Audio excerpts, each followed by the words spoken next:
salaamaaleykum wa rahmatullah mbokk yi mbaa yéen a ngi si jàmm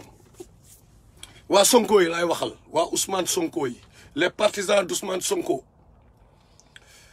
ñi ci xam ne ñi nga xam ne ci biir partisans Ousmane Sonko yi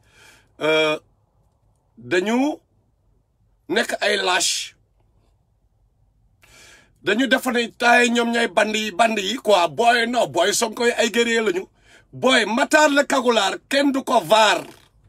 def ngeen erreur bu rëy a rëy xam nga maa ngi leen yàgg a cax ci ay bomb laa toog vous avez trop poussé le bouchon maintenant yéen partisans Ousmane Sonko yi maa ngi leen jox rendez-vous dans environ 30 minutes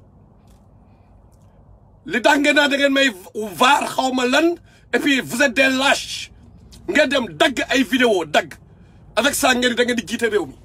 dagg vidéo dagg fenal nit ki quoi méthode ñoom Macky Sall yooyu li ngeen doon reproché Macky Sall lépp moom ngeen di def tey li ngeen doon reproché Macky Sall ngeen di def tey ku wax ci Sonko ngeen indi ko ay problème kenn du wax ci Sonko ñun dañuy wax ci Sonko parce que Sonko bi mu nekkulee dara ñun la woon léegi rek sa benn xarit moom may wax Sonko Ousmane Sonko yaa ngi dégg bu leen tax ma exploser bombe yi laa la wax na Ousmane Sonko dégg li may wax nii bu leen wax ma bu leen tax wallahi bu leen tax ma wax man j'en ai rien à foutre man duma candidat ci dara utuma dara que les gens se posent la question Matar du tax muy def li muy def est-ce que man damaa bëgg poste est-ce que damaa fay nekk pour nekk député wala dara est-ce que politicien la est-ce que damay fen pour falu lan laa bëgg posez-vous cette question à part ce que j'ai fait depuis toujours xeexal sama peuple depuis 1988 ah depuis 1988 laa wax ñoom Sonko judd nañu lan la ñu woon en ce moment bi ñuy xeex Abdou Diouf qu'est-ce qu'ils étaient bi ñuy xeex Ablaye Wade fa lañ nekkoon sur le terrain dañ fay nekkoon bu leen ma wax loo wallahi bu ma waxee Ousmane Sonko sax laay wax directement waxal ak sa gars yi seen yëfu dof yi dañ ko jëmale fépp mais pas ci man ak ñi ko jege bu leen ko jëmale ci man de parce que man je parle avec preuve à l'appui damay wan Sénégalais yi dañ leen yem fi ñu yem je suis pas d'accord pour que Sonko di ànd ak des hommes du système ñi nga xam ni les moteurs du système loolu moo indi problème bi je suis pas d'accord pour que Sonko di collaborer avec sàcc bu mel ni Atepa mais Thierno Alassane Sall da ko porter plainte xanaa xamu leen loolu parce que dafa sàcc alalu réew mi Atepa la wax dem leen ngeen xooli je suis pas d'accord pour benn sàcc bu mel ni Moussa Diop Sonko ànd ak moom loolu moo indi problème bi ku wax ngeen dal ci kaw man kenn du dal sama kaw boo leen ma dalee lépp laay exploser parce que j'en ai rien à mater j'explose tout ñuy taxaw di xeex Macky Sall ah ñu ànd ne Macky Sall mooy l'ennemi commun Sonko commencé def comme li muy reproché gars yi xooleen vidéo bi ma teg sama page mais dafa dem ci ñooyu mu ne moom dafa jébul léegi murit la loolu la wax gars yi bu demee fële ne moom ahlu sunna la bokk ah waaye bu leen tax ma wax bi may présenté Karim Xurum Xax Sonko li taxoon bu ne du ko recevoir Sonko bul tax ma wax jot na TV li fa am ok tas bul tax ma wax yeneen ak yeneen noppi leen quoi parce que yeneen may énervé vous commencez à m'énerver te seen bandi lu bi yéenay vaaraate ak yeneen nag laa wax ma lay waxee yeneen ak yéen xam ngeen baax li may wax ak yeneen affaire lâche yi daw ci suuf jaxase nit yi jaxase yi bu leen ma wax loo waaye yéen déglu leen ma bu baax yéen laa wax waa Pastef yi bu leen ma wax loo wallahi billahi tallahi bu leen ma wax loo parce que bu leen ma waxee peut-être dinaa tooñ keneen ok parce que bu leen ma wax loo daal bu leen ma wax loo nañu yem fi ñu war a yem mais man kenn du ma jaay des suba ma liggéey ba heure bi 88 ba heure bi muy mujj naan Matar traître la woon wala non man dama ko may kenn parce que li ma kii nii dama ko ñax sama deret tuuru na ci combat bi kenn si ñoom deretam tuuru wu ci kenn ci ñoom man la ci sama deret tuuru lu ma métti gars yi prison la ñuy dem man maa ci nekk victime d'une tentative d'assassinat man kese moment boo xam Sénégal kenn jëmewu ko jëngu ñun ñoo ko jëngu donc bu leen ñu sonal quoi ne nous emmerdez pas da ngeen a ëppal vous vous prenez pour qui ku wax Ousmane Sonko ngeen bëgg dal ci kawam ñun kenn du dal suñu kaw boy kenn du dal suñu kaw ñoo leen gën a metti ñoo leen gën a réew arrêtez vos conneries moomu leen nit yi moomu leen nit yi bi ñuy jàppale Ousmane Sonko vous n'existiez pas du tout xamul leen ko yéen ah ñun ñu dem ba xuloog suñuy xarit yu jege ndax Ousmane Sonko ah qu'est-ce que vous avez fait vous avez pris un train en marche et vous devez vous installer dans son dernier wagon il faut que vous arrêtiez arrêtez vos conneries ok bu ñu waxee nga naan dama leen bëgg a imposer Thierno Alassane Sall donc en 2 kii dama leen bëggoon imposer Ibrahima Fall c'est ça en 2010 dama leen bëggoon imposer Ousmane Sonko c'est ça ah mais xanaa tey ngeen di wax dama leen bëgg a imposer Thierno Alassane Sall bu ma gisee lu baax ci réew mi ne leen kii ku baax la da leen wax waxi ku baax au lieu ngeen xooli ku baax ko lan la yor mais non toujours Thierno Alassane la contre Sonko mais pourquoi mu war a demee noonu pourquoi mu war a nekk toujours Thierno Alassane contre Sonko mais kii ku baax la dama ngeen xool ko Sonko na arrêté moom tamit yëfu dofam yi muy def c'est tout na arrêté alliance am yi na arrêté ses alliances nit ki bokk ahlu sunna wal jamaa dem ba nekk seen président AMS au niveau de l'université ah après da ngay dem fële parce que politique moo tax fépp foo dem ne leen yéen laa àndal parce que nga bëgg falu mais mel woon noonu Sonko li muy def nii lu bëri mel woon noonu dañu waxante dëgg li taxoon ñu koy jàppale mais dafa amoon lu leer lu tax ñu jàppale ko ñun ñëpp nag te gars yu démb yi ñu bëri ñoo ngi daw di dem seen yoon ñu bëri ñoo ngi dem seen yoon seen vaar yooyu ngeen di def man mu leen ma vaarloo seen vaar yu ñàkk fayda yooyu am leen looy di andi lu way xool foo xam ni prondol la boole mën a profiter pour jëm ma fen loo quoi man ngeen jëm booy bu ma waxee dëkk bi tas de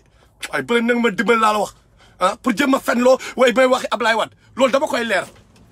koy leeral fi jóg leen ma bu baax a baax ok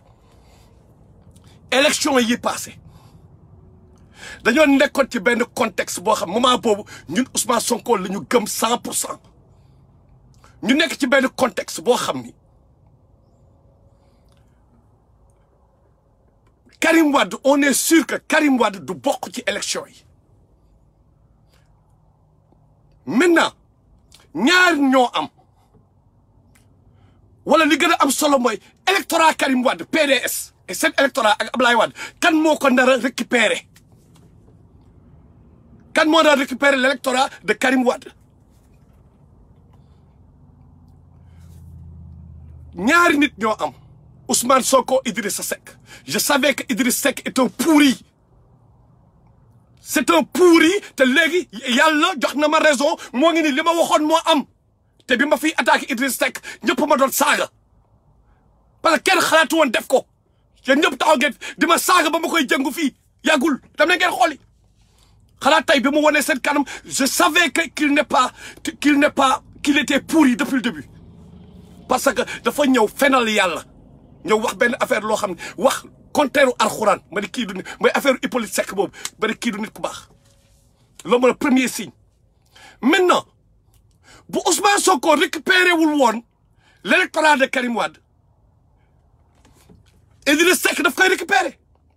mais c'est par rapport à un timing dañoo nekk amuñu temps donc kenn ci proche Ousmane Sonko yi mu ne ma waaye mais sama gars yi ñoo ngi de waaye sa waa ji de gars yi nangam expliqué ma ne ko boy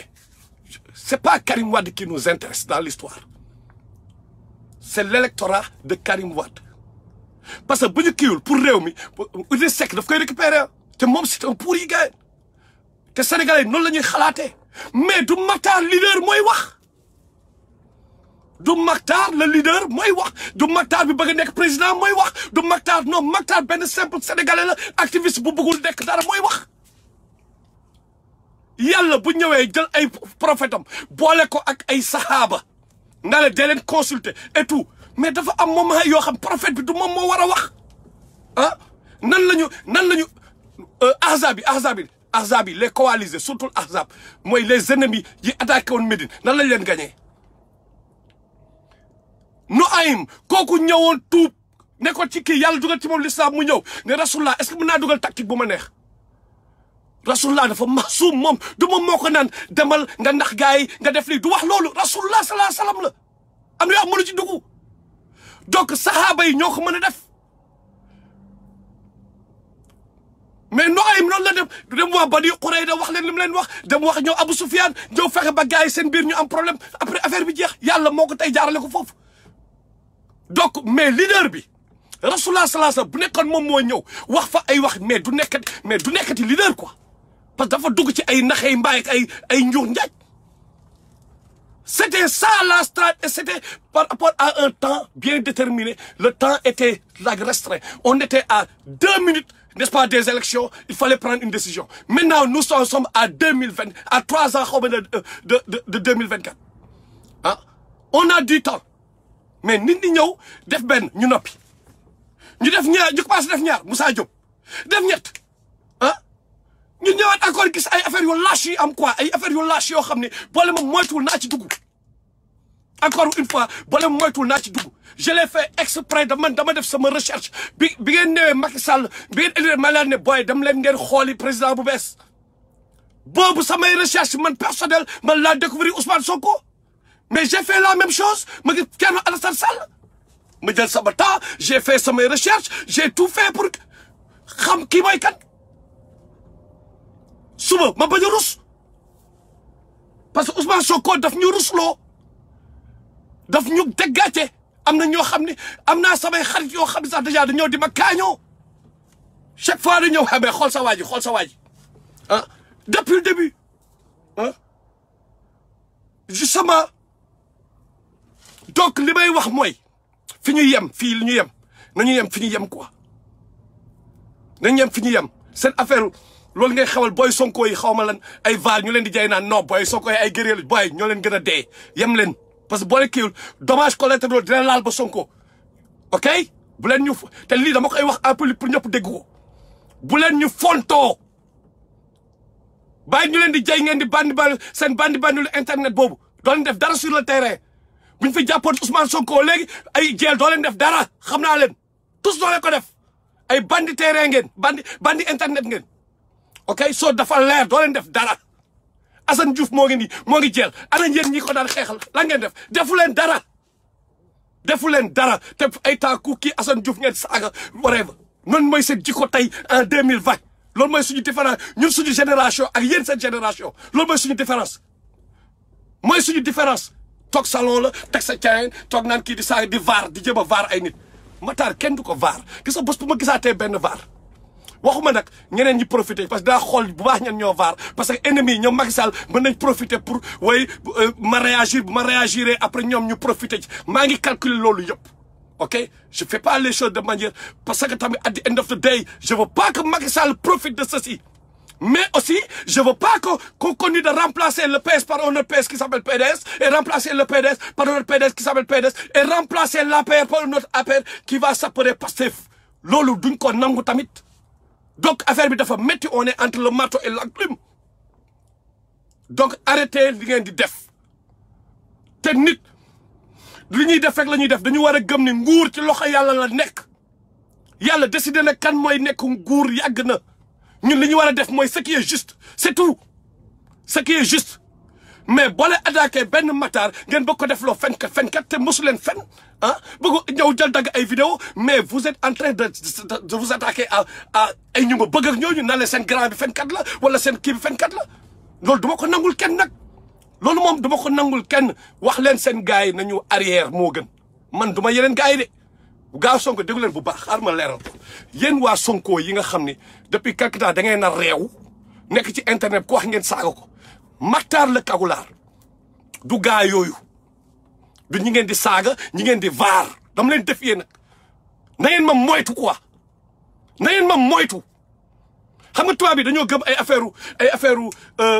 kii yooyu signe astrologique xaw ma seen signe yooyu ay scorpion mais damay commencé gëm ni mais scorpion laa te dama commencé gëm li ñuy wax ci scorpion dëgg la quoi dama ko commencé gëm parce que yenn yi ba la ko defee dañu génne jaas yi quoi doon ñu rey ngeen des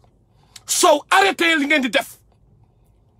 li ñu wax c'est simple Sonko na bàyyi contradiction yi na bàyyi di xeex système naan dafay xeex système ba pare di allié wu ak système bi Khalifa Sall ci moteur système bi la bokk Pierre Goudiaby Atepa 400 millions réew mi la round ba Thierno Alassane Sall da ko porté plainte dañ ko porté plainte ok dañ ko porté woon plainte jamono yooyu jamono yi mu ko sàccee ah te Sonko ñi muy diilal ñëpp lan la dañoo am xaalis Moussa Diop dafa sàcc ay milliards Tahibou Ndiaye dafa sàcc ay milliards mu défendre ko défendre na Moussa Diop Tahibou Ndiaye ah kii nu mu tudd encore Khalifa Sall ah jël moo ni jaay seen yooyu moom bëgg ma sax wax ci boobu mais am na ñu loolu dina kalaate après parce que Omar Sarr mii dugg ci gouvernement bi ça fait peur donc lu mu graaw gaa at the end of the day ñun waruñu sax nekk fii di xalaat ay Sonko wala ay Thierno Alassane Sall wala ay benn politicien nañu xalaat suñu bopp man loolu laa yàgg a wax ok nañu xalaat suñu bopp Sonko daf leen war a leeralal déglu leen ma bu baax na leen wax lan moo tax Thierno Alassane Sall soutenir ko te na leen wax pourquoi Thierno Alassane Sall soutenirul kenn soutenir ko moom de mais demul soutenir Thierno Idrissa Seck demul dafa mujj a toog na leen wax moom ngeen di poser question Ousmane Sonko Matar la Kagulaar maa la poser question waxal sénégalais yi pourquoi Thierno Alassane Sall souteniru la nga ngeen comprendre lu tax Matar xaw a gën a jeng ci ma jeng man mi doon ànd ak Sonko ma gën a jeng ci Thierno Alassane Sall di ngeen comprendre lu tax na leen dem leen bu leen ma poser question Ousmane Sonko lan moo tax véritablement Thierno Alassane Sall souteniru la c'est simple est-ce que bi mu la bañee soutenir dafa dem soutenir keneen Idrissa Seck wala te Ousmane Sonko lan moo tax nga daan fréquenter kër Thierno Alassane Sall lan nga ko daan fréquenter di ko dem di ko seeti chaque jour ok loolu yëpp et puis man dafa am benn remarque bu ma def ah remarque yéen ñëpp gis ngeen ko Pape Alé Niang léegi xaritu Thierno Alassane Sall fa laa yem yi si des nag yu bëri dina génn après peut-être mais l'essentiel mooy bu ñu jaay sénégalais yi te na ngeen ma moytu maa ngi leen di dóor ay cax yu ndaw ci suuf na ngeen ma moytu quoi na ngeen ma moytu ok bu leen ma jëm a attaqué quoi bu leen ma attaqué ok Sénégal moo tax ñuy xeex nañu xeex li ñuy xeex ñu yem foofu mais ngeen may jëm a vaar man kenn du ma vaar kenn du ma vaar ci ay fen surtout dagg ay vidéo man booy yi ngeen def yeneen gars yi man kenn du ma ko def de booy Sonko yi laay waxal li ngeen def yeneen gars yi wallahi man kenn du ma ko def na ngeen def attention nag bu baax ci li ma leen wax déggu leen bu baax li ma wax li ngeen def yeneen gars yi seen fen yooyu man doo leen ma ko def ku ma ko def dina y aura des répercussions et je vais réagir quoi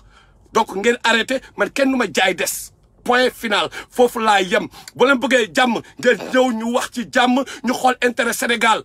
pas ñu xool intérêt leader politique yi mais ñu xool intérêt Sénégal ñu liggéey ci loolu ensemble ok mais bu nekkee nag guerre ngeen bëgg tamit I do not care ok I do not care boo leen respecté nit ñi ñu respecté suñu bopp wala ma respecté wul man ma respecté sama bopp ok parce que dem di def ay vaar di ma jëm a sosal pour lan ah pour lan pourquoi ngeen dem a jëm a vaar man waaye yow nekk fii à votre service depuis combien d'années man ngeen di jëm a vaar ah di wut ay fen quoi di fen dagg benn vidéo édité fële ay édité fee ñëw boole affaire yi mais yooyu dem leen ngeen def ko politiciens yi mais du man ngeen koy def donc arrêtez leen parce que trop c'est trop foofu nag laa yem foofu daal laa yem point final